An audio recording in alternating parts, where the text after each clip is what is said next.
অভিষেক। তোমরা সবাই মন দিয়ে শোনো আর লেখো, সবাই লাইক অ্যান্ড সাবস্ক্রাইবটা দিয়ে দাও। মহাশক্তি রাক্ষসাধিপতি কাকে বলা হয়েছে? বলা হয়েছে রক্ষরাজ রাবণকে। পুত্র বীরবাহুর মৃত্যুতে তিনি মহাশকী। বীরবাহুকে লঙ্কেশ্বর রাবণ ও গন্ধর্বতনয়া চিত্রাঙ্গদের পুত্র হলেন বীরবাহু। অম্বুবাসী সুদা কার ছদ্মবেশ ধারণ করেছিলেন? লক্ষ্মী।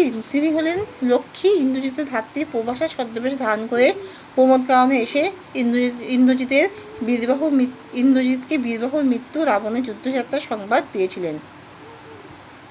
ইন্দ্রজিৎ ধাত্রীর চরণে প্রণাম করে তাকে কী বলে সম্বোধন করেন? তাকে মাতা বলে সম্বোধন করেন। প্রণমিয়া ধাত্রীর চরণে কহিলা, ধাত্রী আসলে কে, তাকে কী বলা হয়েছে? ধাত্রী হলেন দেবী লক্ষ্মী। প্রমোদ কারণে মেঘনাথ তাকে দেখে সেখানে আগমনের কারণ ও লঙ্কা কুশল জিজ্ঞাসা করলেন। তাকে বীরেন্দ্রকেশরী বলা হয়েছে ইন্দ্রজিৎকে। এর অর্থ হলো বীর সিংহ। ইন্দ্রজিৎকে রাবণ ও মন্দোদরীর সন্তান মেঘনাথ দেবরাজ ইন্দ্রকে জয় করেছিলেন বলে বীরশ্রেষ্ঠ ইন্দ্রজিৎ নামে পরিচিত নাম গ্রহণ করেছিলেন। এখানেই শেষ করছি।